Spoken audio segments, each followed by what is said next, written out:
মিস্ত্রিরা কাজে চলে এসছে, চা দিয়ে দিচ্ছি, কিন্তু আমার ভাগ্যেই জুটলো না, আমাকে আবার করতে হবে। ওই বাটিতেই জল চিনি ঢেলে দিচ্ছি, চাও হয়ে গেছে, নিয়ে নিলাম মুখে। রাজমিস্ত্রি কন্ট্রাক্টর যখন ইলেকট্রিশিয়ান হয়ে যায়, প্রতিভা একেবারে ভরে ভরে আছে এদের মধ্যে। বাইরে বেরিয়েছিলাম, একটা কাকা পায়ের ওপর থেকে সাইকেল নিয়ে গেল। ভদ্র সমাজে আছি বলে, নইলে বাড়া তেরে খিস্তি মারতাম। হাই কিউটি, এনাও চুমা। আরে সালা, ও তো গরিবের চিতারে। পেঁপে কিনে বাড়ি ফিরছি, নে তুই ড্রপ কিক, ফুটবলের শিকার বানিয়ে ফেললাম। বাড়ি চলে এসেছি, দুপুরবেলা খাবারে ছিল ভাত। আরে মাংস, অরিজিনাল মাংস? হ্যাঁ, এটা অরিজিনাল মাংস। সবিন খেয়ে খেয়ে বোনা পুরো একদম সবিনের মতো চেয়ারা হয়ে গেছে, সাঁটিয়ে দিলাম, পুরো অমৃত।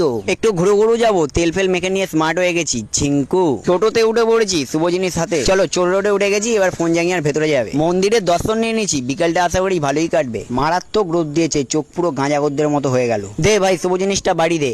দিবি না মানে? তাড়াতাড়ি দে। হ্যাঁ, বসকে সবসময় এরকম ভয় পাবি। বাড়ি ফিরছিলাম, পাশ থেকে একটা স্যাঁট করে মার্সিডিস বেরালো। না, বেশ ভালোই লাগলো, এবার বাড়ি যাওয়া যাক। আরে আবার একটা থার, গাঁড় মেরেছে।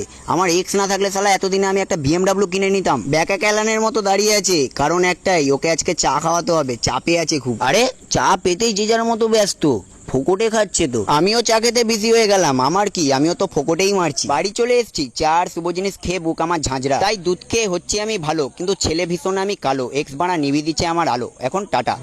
আমার স্বপ্ন জুড়ে তুই আর তোর চিন্তারা